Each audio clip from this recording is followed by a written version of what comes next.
Hello, everyone, and thanks for joining us on the program today. I'm Susan Ilian. Here's what's coming up on the world today. We continue with coverage on the situation in Gaza as Israel responds with airstrikes and bombs following the attacks by Hamas on Saturday. The Arab League says wars will continue unless Israel changes its stance on Palestinians. Plus, the death toll from the earthquakes in Afghanistan claimed more than 2,000 lives. The World Today begins right now. A warm welcome again to our viewers here in Nigeria and around the world. We begin with the latest of what we are learning so far of the attacks involving both Israelis and Hamas over the weekend. Hamas, the militant group which attacked Israel on Saturday, says hostages taken on will be looked after. The group abducted hundreds of people, taking them into Gaza. This as they killed more than 700 Israelis since Saturday. In its response, Israel has killed more than 500 people in Gaza. In addition, Israel has imposed a complete closure of Gaza. Residents there say the entrances to towns and cities have been shut off with iron gates, cement blocks, and mounds of earth. New military checkpoints have been set up in some places as well and throughout the day. There have been long queues at some patrol stations as supplies of fuel have run out. We are also learning that more than 10 British citizens are feared dead or missing in Israel, followed by the attacks by Hamas from Gaza. One young British citizen who was serving with the Israel Defense Force is the only Briton confirmed to have died. Suspicions are also high that a photographer is believed by his family to be dead. The U.S. government has also confirmed that 9 of its citizens have been killed in Israel. And as we speak, air sirens are sounding in Israel with reports of rockets being intercepted from Lebanon by Israel's air defense. And while all of this is going on, Israel's defense forces have carried out operations against targets in Lebanon. The IDF earlier said it had killed at least 2 gunmen who crossed from Lebanon to Israel. Here's a look back at what happened this weekend.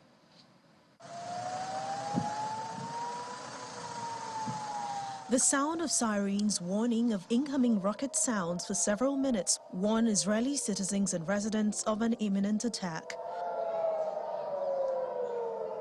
Explosions are heard in cities around Tel Aviv and even outside Jerusalem.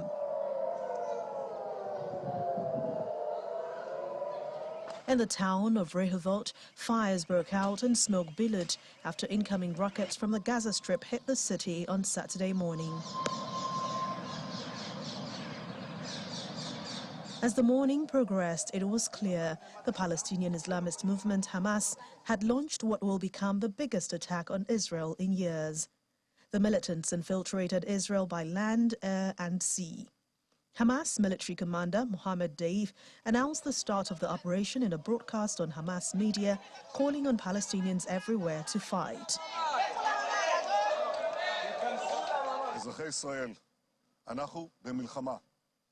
Hours later, Israeli Prime Minister Benjamin Netanyahu said the country was at war.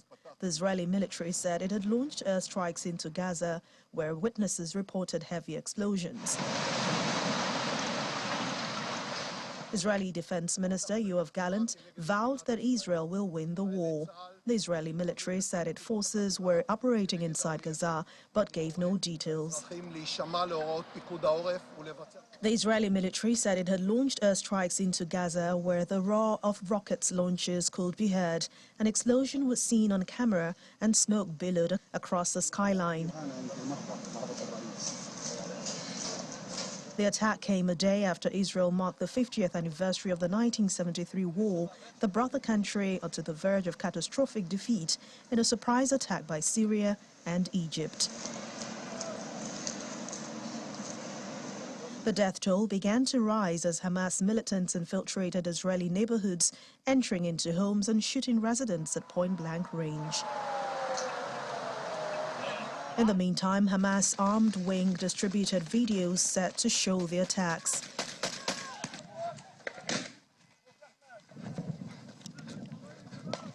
Palestinian media also reported that a number of Israelis had been taken captive by fighters, and Hamas media circulated video footage apparently showing a destroyed Israeli tank.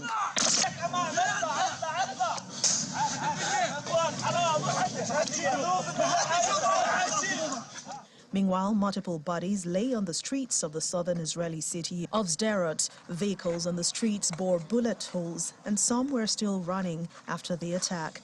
Ambulances, police officers, and members of Israel's armed forces were also at the scene.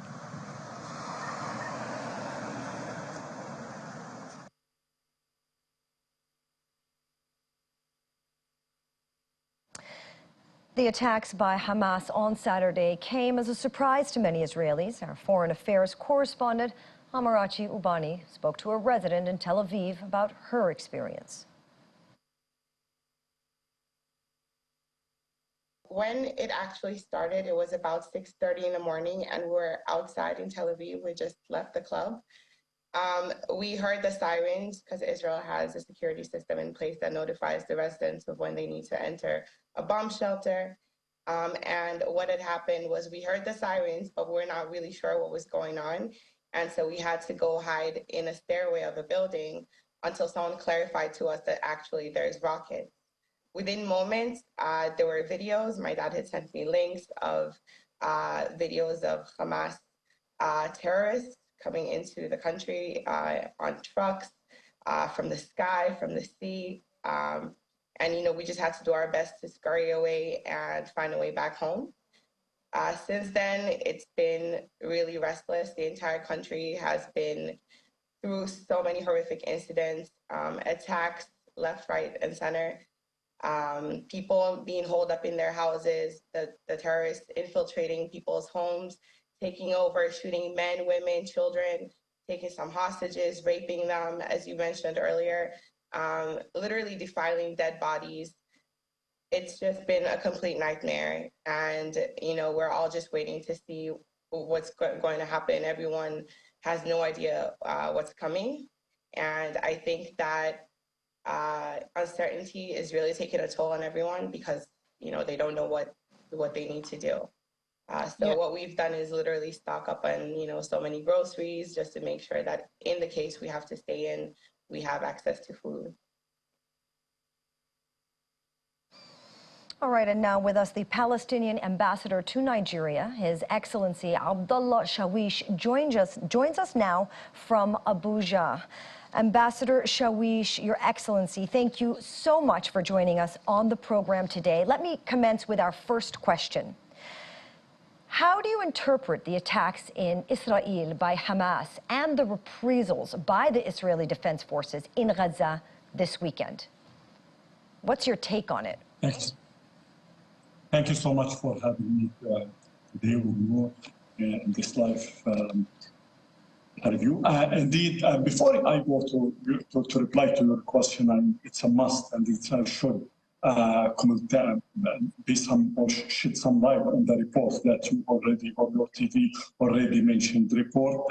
This is the typical narrative of the Israeli and the Western report. Unfortunately, that we face it. Everything that you mentioned, as if this portray the issue as if it is just started last Saturday. All the problematic issues started by the Palestinian just last Saturday. No, I would like to say that this issue was lasting for more than 106 years ago when the United Kingdom itself was issued the notorious declaration of Balfour, or the Balfour Declaration, which is a very notorious declaration. In this declaration, the United Kingdom gave our land, our historical land, Palestine, to the Israeli or to the Jewish at that time. Then this issue was escalated and elaborated more and more till we reached the 1948 and Nakba. We call it in our Palestinian literature a Nakba, when in this at that time Israel declared the establishing of the state of Israel, or the Jewish declared the establishing of the state of Israel, and ethnically cleansed the majority of the Palestinian people. Approximately 950,000 Palestinians was completely expelled from their historical land and became refugees. 531 village and town was completely uprooted from the ground and completely destroyed.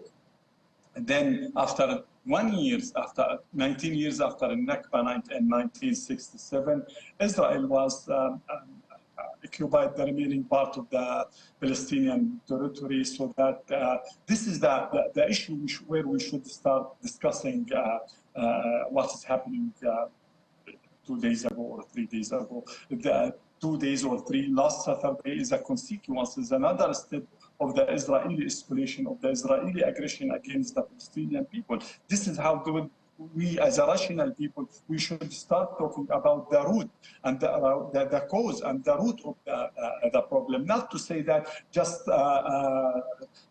last Saturday, some Palestinian was attacking the Israel. No, there is a continuous occupation. There is a continuous Nakba since 75 years ago, a continuous occupation since 56 years ago. I personally born in a refugee camp under the Israeli occupation. All of my life, I lived it under the Israeli occupation. This is the starting point. Then we can, if we will be honest enough, we should start from this point, not starting only the 3 days as if we woke up just 3 days and this problem was happened.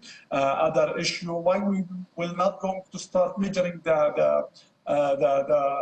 the current situation only one day, last Friday, when the Israeli occupation and the Israeli military force in the West Bank was killed 7 Palestinians. Why we are not going, or just 10 days or 1 week ago, when the Israeli radical or the Jewish radical and fanatic gangs who's patrolling East Jerusalem, the old city, was spitting and stabbing the Christian Palestinian and the Christian visitor. And why all of you in the Western media need to stress that as if this is happening? Just we woke up, we sleep just last Friday and everything is in a very good situation. Then we woke up in this catastrophe. This catastrophe is running long time ago. It was not happened just a few days ago. It's the last Saturday is another step of the Israeli escalation. This is the starting point, and this is the exact point where we should start discussing and shed light on the current situation. Your Excellency, thank you for expressing what you feel the narrative should be, in contrast to what you feel that you have been hearing on most major media streams. My next question to you is from the international reaction, okay, to the Hamas attack. We hear people around the world, leaders reaffirm Israel's right to self-defense.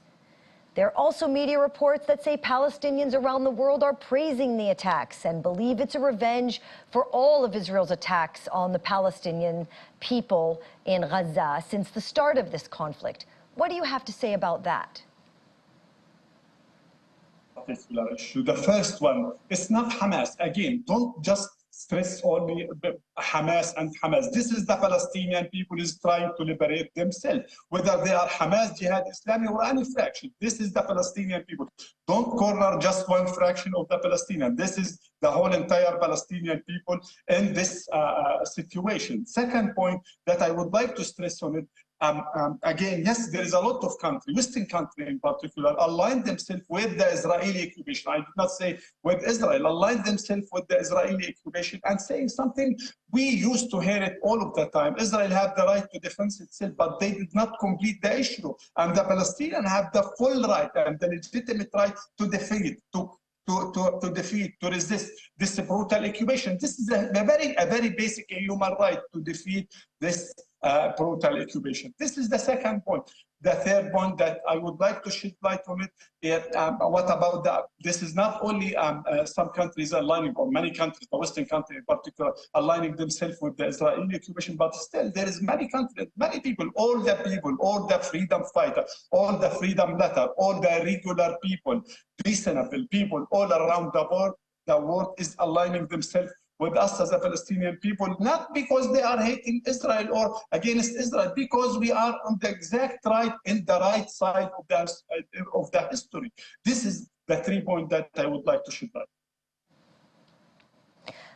Thank you for that point, Your Excellency. There have also been calls on both sides to cease attacks. But to some, these are not realistic calls. Hundreds of people have died. People claim on both sides, and the Arab League says the wars will continue as long as the Palestinian problem remains unsolved. Your thoughts on that? When someone wants to be ambiguous enough, he should be used to say both sides should cease fire. Could you compare the military fire between the Palestinian faction? The Palestinian completely seized people in Gaza with the Israeli army, which is completely supported by the United States, which is completely supported by Western countries. Is there a rational comparison between those two types of forces? So that it's not fair when someone is calling for the ceasefire between the both sides. If there is a call for the ceasefire, it should be directed to the Israeli side. If there is a call for the ceasefire, this call should be directed to the Israeli. And the essence of the ceasefire should be to put an end once and forever to the Israeli total occupation. This is the exact meaning of the ceasefire. But to tell the Palestinian who is defending themselves, you should cease fire, what do you mean by ceasing fire? Do you know how many Palestinians was killed since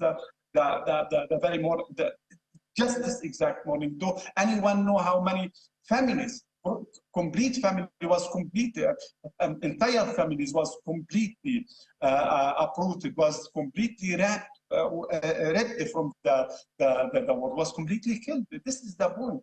When we want, because wording have a meaning, when you call for ceasefire between two sides, this means that there is an army is against the other army. There is some Palestinian who is carrying this very tiny, nothing comparing to the Israeli side. If there is a need to be a call for a ceasefire, it should be directed to the Israeli.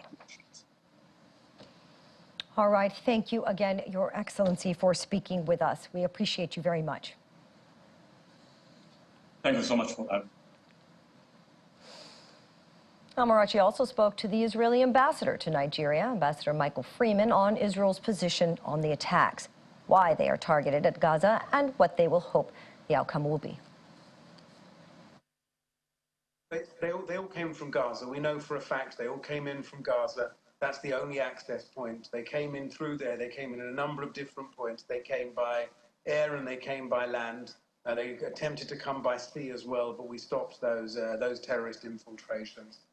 So they came from those areas, and then, as you said, they ran back to those that were able to, ran back to Gaza, taking with them women and children and bodies and all sorts of different other things, where we've seen some of these horrific pictures on social media of what they've then done to these people. We saw an 11-year-old boy on television yesterday in Gaza being hit and kicked by other children in Gaza, being bullied. We've seen 84-year-old women and 85-year-old women, with some of them with severe Parkinson's, being kidnapped with their carers, being taken into Gaza. It's been horrific, and we know they all came from Gaza. We know they all went back to Gaza, and Gaza is where the problem is with Hamas, and it is about Hamas. This is not about the Palestinians. This is about Hamas. It's about the terror infrastructure, and it's about Hamas and their death squads and making sure they can't do this again. But how difficult or how easy would it be targeting these militants, knowing that they also have Israelis hostages with them? How do you prevent the deaths of your own people while also targeting Hamas, especially at a time as this? Look, it's going to be a challenge. You're right. The fact that they've taken these hostages, that they are using them as human shields, that they are hiding behind them, is going to make things very difficult. And I'm sure that our military leaders and our politicians will make the decisions that are necessary. Some of them will be very tough decisions in order to use the tactics. You know, we want to avoid, obviously, the death of all civilians, our civilians, the death of Palestinian civilians, and do what we can. What we've seen in the last 48 hours is that Hamas does everything they possibly can to kill civilians. Whilst we try and avoid civilian death, their aim, they are glorified by killing civilians. And that's the fundamental difference. And when you're fighting against an enemy whose aim is to kill and to massacre and to humiliate, It means there are definitely challenges, but we will overcome those challenges, and we will. You know, we're facing a very difficult moral dilemma, as you highlight, but we will do what's necessary to win this war and to save our people.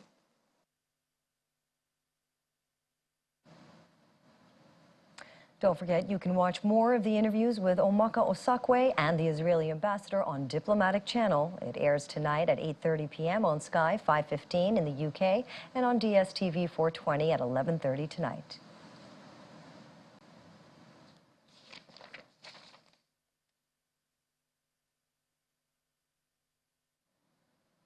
Welcome back. The European Union foreign ministers are planning to meet tomorrow, October 10, to discuss the situation in Israel and the region.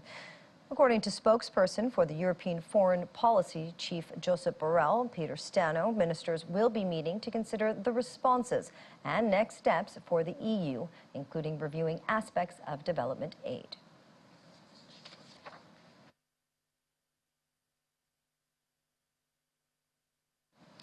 And we're looking at social media videos showing the moment young people were attacked by gunmen at an outdoor dance party before dawn on Saturday. That was the day gunmen burst across the fence from Gaza on a rampage in southern Israel, killing hundreds of people and taking dozens of hostages, including soldiers, civilians, and the elderly. A second Palestinian militant group, Islamic Jihad, said it was holding more than 30 of the captives.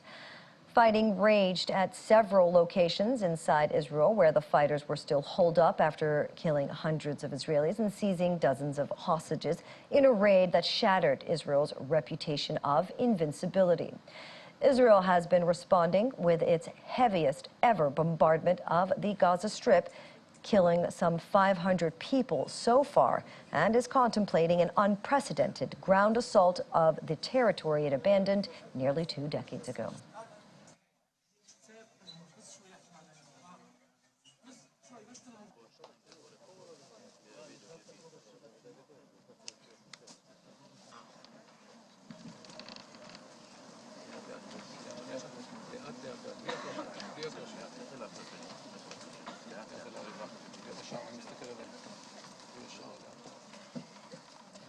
There is also this video of Palestinians evacuating injured people from underneath the rubble of damaged buildings in the Jabalia refugee camp located in the north of the Gaza Strip today, following an Israeli airstrike in the area. Damage can be seen in various areas across the Strip as residents woke up to another day of the war, some looking for their belongings among the rubble of their homes and stores. The death toll from the fighting stands at 1,100 in the Gaza Strip and Israel.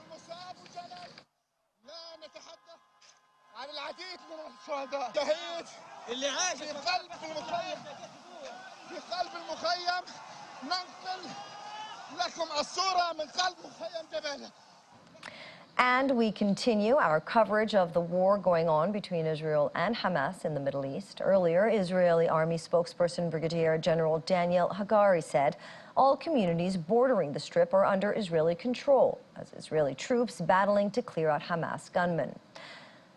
Hagari says there are hundreds of Palestinian militants killed, both in the Israeli area surrounding the Palestinian territory and inside Gaza. Bodies could be seen on Sunday laid by the side of the road leading to a site where a dance festival was held when Hamas launched its attack on Saturday, killing at least 200 partygoers. The European Union, the 27 member states of the European Union have said very clearly in response to the indiscriminate and appalling attacks by Hamas against Israel that Israel has a right to defend itself in line with the international law. So I think this says it all, and again, ministers are about to meet tomorrow, so whatever adjustment of the EU position and reaction to what is still going on the ground will come from that meeting in form of an agreed EU position. There's a lot of discussions ongoing. The Commission is also currently assessing how the recent tragic events might affect our current and our future development assistance. EU funding supports the financing of most essential services for the Palestinian populations and contributes direct financing also to the Palestinian Authority. We had mentioned this earlier. Arab League Secretary General Ahmed Abul-Ghait said violence in Israel and the Palestinian territories needs to stop, that such events will continue as long as the Palestinian problem remains unresolved. Speaking after talks with Russian Foreign Minister Sergei Lavrov in Moscow, Ghait blamed the deteriorating situation on an absence of a negotiation track, calling for a ceasefire to save the lives of civilians and prevent the violence from escalating further.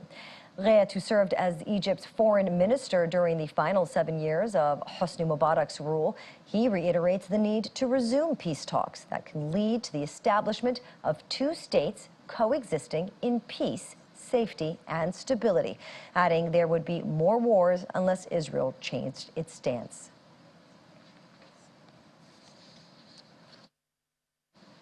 The war between Israel and Hamas this weekend has drawn reactions across the world, with leaders condemning Hamas attacks and rallies holding in various cities across the world.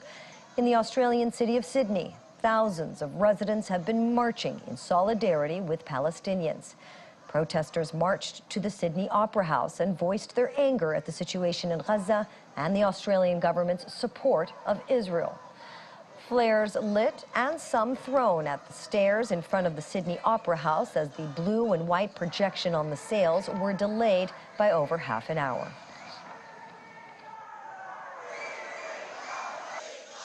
Oh, it's amazing. I'm actually on the verge of crying. So I really want an end to this occupation, just like South Africa did experience that end of genocide. I think I would like to see that for Palestinian people.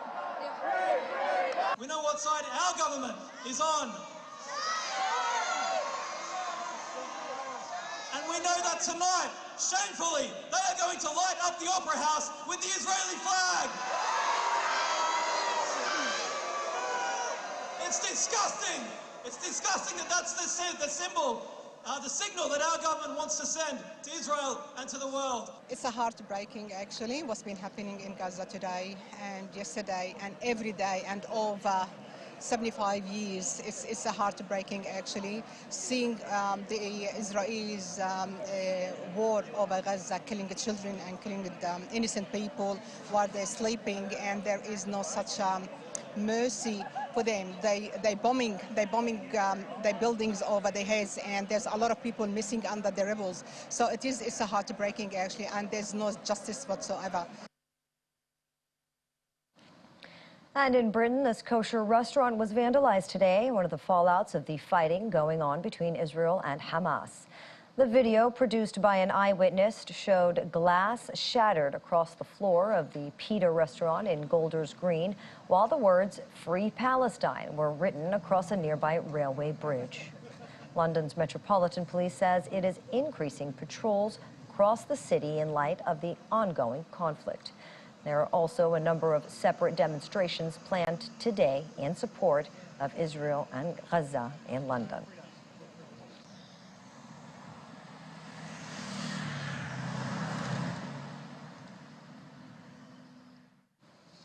I want to bring in Professor of International Relations at Achievers University in Owo, Bolo Akinterwinwa, to talk some more about the issues.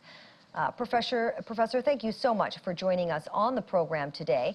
I wanted to get your thoughts on the path to peace for both Israel and Hamas in light of all the calls for cessation of hostilities on both sides. What's your take on this? Thank you for having me. My take is simple. I cannot imagine how we can be talking about path to any peace. Peace is far-fetched, and there are three critical issues there. You know, the Israeli Prime Minister made it clear yesterday that with the unexpected or the unprovoked attack by Hamas, that Israel will go into total war and neutralize and make a nonsense of the whole, Gaza Strip. The implication of that one is that Israelis say, the Israeli Prime Minister says they are going to war and they must win. And they are now saying that, look, for what the Hamas have done, certainly it will be the end, of the whole of Hamas as a people, as a government, as a territory. Don't forget, in this particular first point, that in 2005, 2006, which can be taken as the genesis of the current imbroglio, when the Palestinian Authority was divided, what happened was that we have the Palestinian Authority, so to say, and we have the Hamas. When they even had the election, the issue was that the Palestinian Authority refused to recognize the Hamas. And even when, in 1967, when the Israelis occupied the Gaza, they decided to say that they will be controlling a part, they will allow for self-autonomy. But this has never been allowed to work. So in this case, when we are talking about path to peace, there are only two options to be considered as main issues. The third one is secondary. Option one, a main possibility, is to return to the pre-1967 borders. That is the only effective way that there can be a permanent peace, that we can talk about path to permanency. International law in itself is very clear on this, that an occupying power, when you conquer a land, etc., there are regulations. You cannot intimidate the people. You cannot give them collective punishment. All right?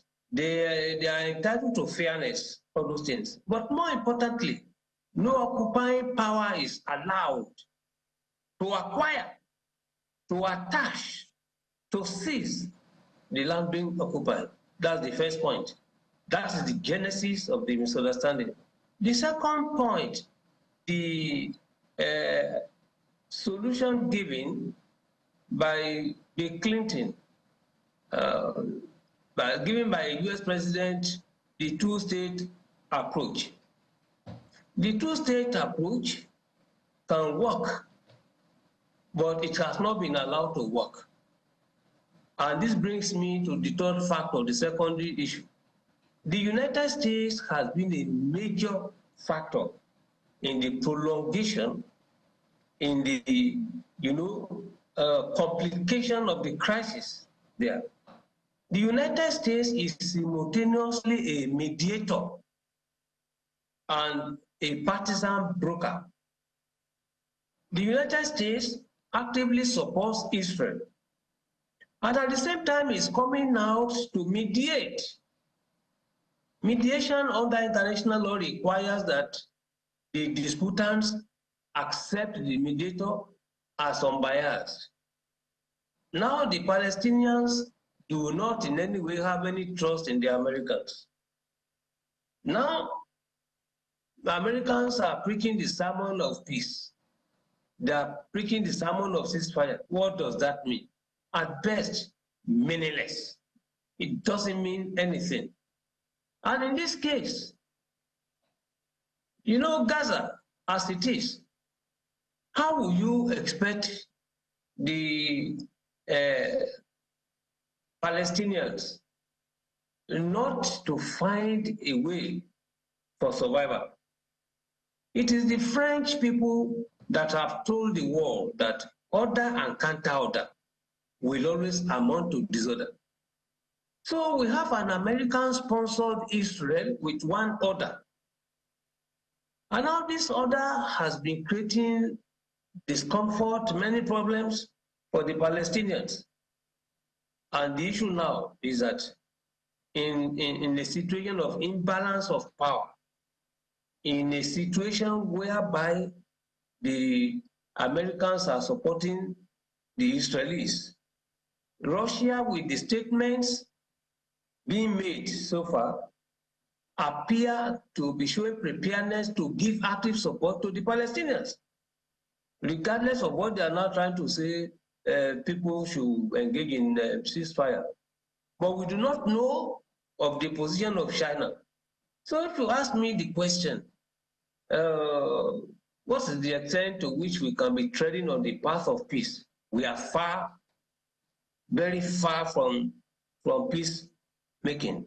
I understand that. My position is that I understand that the way that what you're saying is the way that we are approaching everything is never going to lead to peace, and that the only way to go is to go backwards, to go in order to what the land borders were. Yes. I want to ask my next question to you in the short time that I have remaining, sir.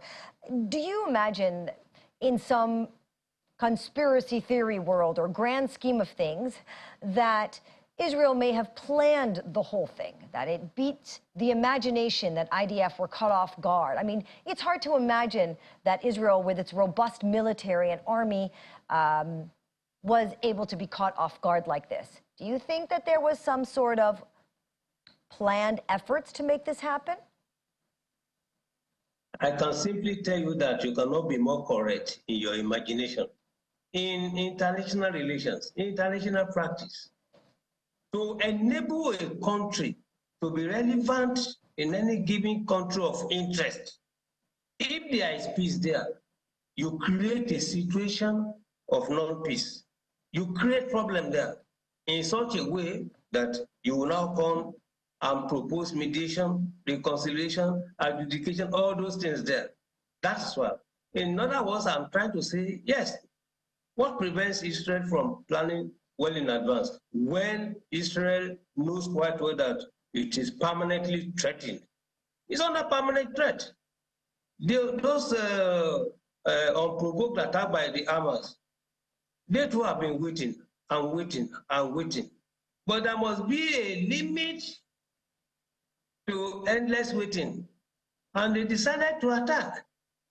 And when we are talking about peace, how will there be peace when the United States itself told the world, particularly African leaders, in the context of the dispute or the military invasion of Russia, of Ukraine?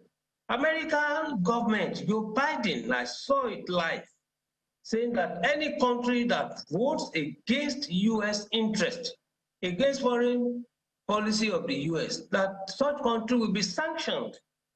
He said that.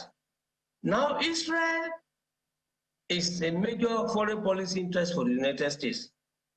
So any African country now that is seeking to antagonize Israel interests, by extension American interests, should be expected to be sanctioned.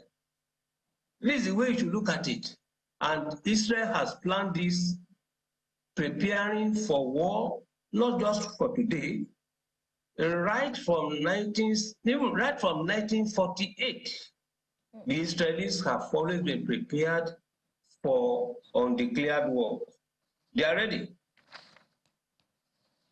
All right. Well, thank you very much, Professor Akintorinwa. We really appreciate having you on the show and for voicing the views that you did. Thank you very much for having me. It's a pleasure. And in the meantime, Iran has called for an emergency meeting of the Organization of Islamic Cooperation in light of the fighting in Israel and Gaza. Spokesperson for the group, Nasser Khanani, has accused the U.S. and some European governments of using psychological warfare and heavy propaganda against the Palestinian nation, but says there is support for the Palestinian nation and the resistance of Palestinians among many governments, including Islamic countries. Iran says it is not involved in the attacks, and U.S. Secretary of State Antony Blinken says there is no evidence Iran is behind the latest attacks on Israel, but he said there are long-standing ties between Tehran and Hamas. Welcome back, and to other issues now. The head of the UN Refugee Agency says the organization is facing one of the most difficult moments in its more than 70-year history, with some 110 million people displaced around the world and a major funding shortfall. Conflicts from Ukraine to Sudan have pushed displacements to record levels around the globe at a time when some governments, including once welcoming ones like Germany, face growing pressure to get tougher on asylum seekers. In an address to the UNHCR's governing body, Filippo Grandi urged countries to respect the rights of those fleeing conflict or persecution guaranteed under the 1955 Refugee Convention the body was created to oversee. The task with which you have entrusted UNHCR is at one of its most difficult moments in our history. The world is increasingly divided, fragmented, and inward-looking. Far too many politicians portray cooperation as capitulation. They foment culture wars to divide into us and them. They tolerate, if not espouse, racism, xenophobia, misinformation, disinformation, religious hatred, and hate speech. I appreciate the challenges, and I'm sadly aware of today's divided context and divisive politics. But I'm asking, quite solemnly, that you focus at least on the areas on which we can agree, and especially that people forced to flee their homes due to conflict or persecution have rights as human beings and as refugees and displaced, and that a strong, well-resourced UNHCR remains necessary, perhaps more than ever before. And let's shift our attention to Afghanistan, where more than 2,400 people were killed in earthquakes in Afghanistan in the deadliest tremors to rock the quake-prone mountainous country in years. Saturday's quakes in the west of the country hit 35 kilometers northwest of the city of Herat, with one of 6.3 magnitude, according to the U.S. Geological Survey. They were among the world's deadliest quakes this year, after tremors in Turkey and Syria killed an estimated 50,000 in February. Hemmed in by mountainous Afghanistan has a history of strong earthquakes, many in the rugged Hindu Kush region bordering Pakistan. Death tolls often rise when information comes in from more remote parts of a country where decades of war have left infrastructure in shambles and relief and rescue operations difficult to organize. Meanwhile, the UN's World Health Organization says casualties from the earthquake are expected to rise as rescue operations continue. Head of the health agency's emergency response team, Ala Abu Said, says 2/3 of the severely injured victims that he saw are women and children.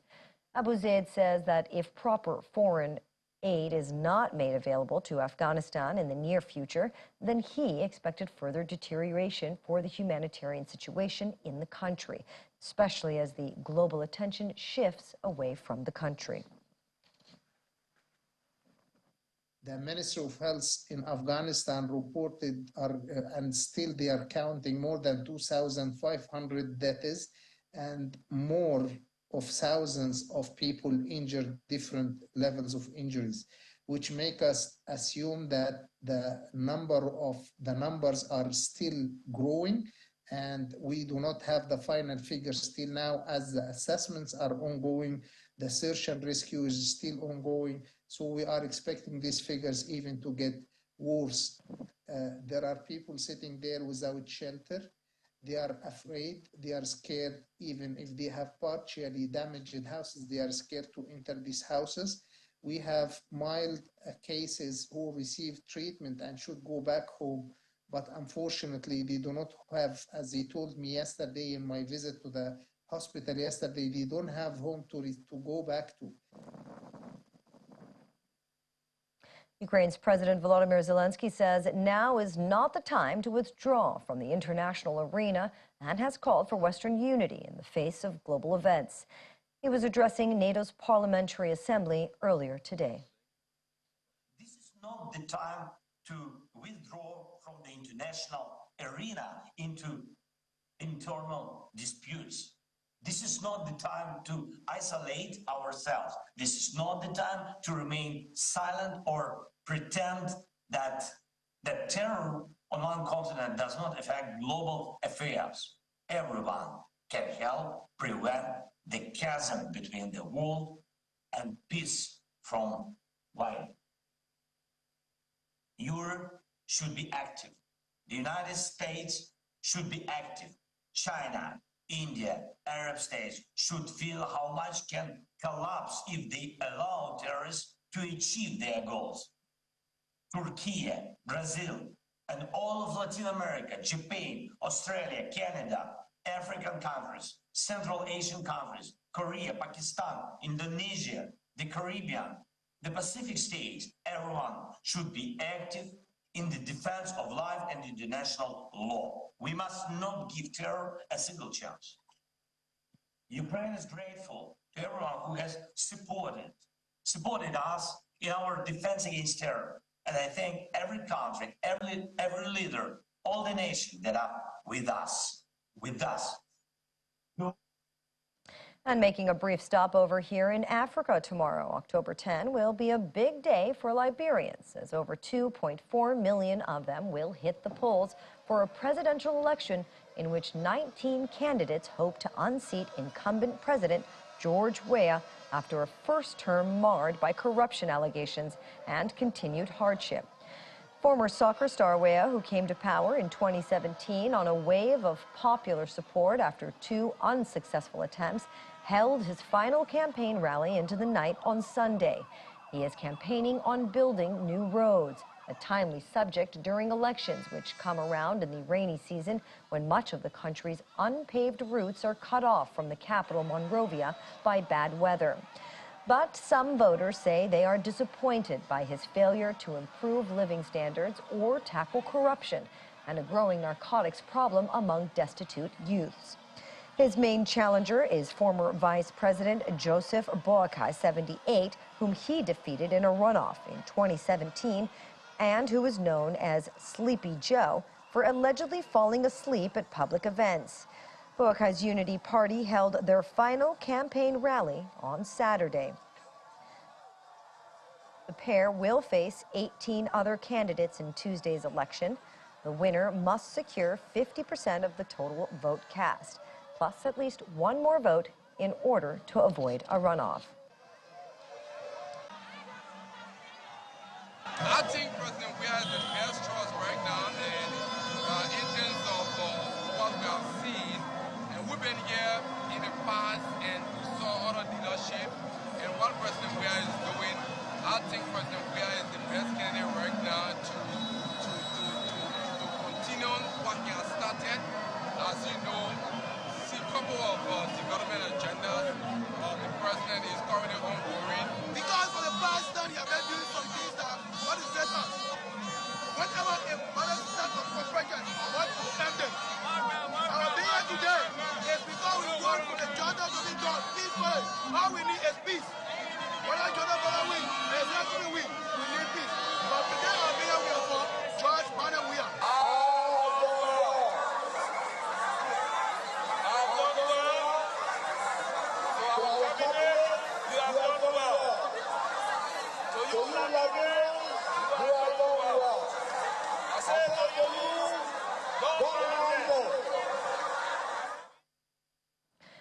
Pets and their owners this Sunday dressed up in matching outfits during the 2023 Seoul Pet Festival that took place in the Seoul Korean capital's World Cup Park. The festival featured various programs, from pet adoption consultations during walks with rescue dogs to free pet health checkups and advice on behavior correction. One pet shelter volunteer says, "We save abandoned pets, cure and help them to find new families." I hope people get to give more attention to abandoned pets and adopt, not just buying from the pet shop. One of the festival highlights was a lecture by the famous dog trainer Kang Kyung-wook, known as the President of the Dogs, in South Korea. The 2023 Seoul Pet Festival marked the first edition of this event, aimed to strengthen the bond between pets and their owners, providing a day filled with memorable experiences and valuable knowledge. And that's it for The World Today. I'm Susan Ilian. See you tomorrow.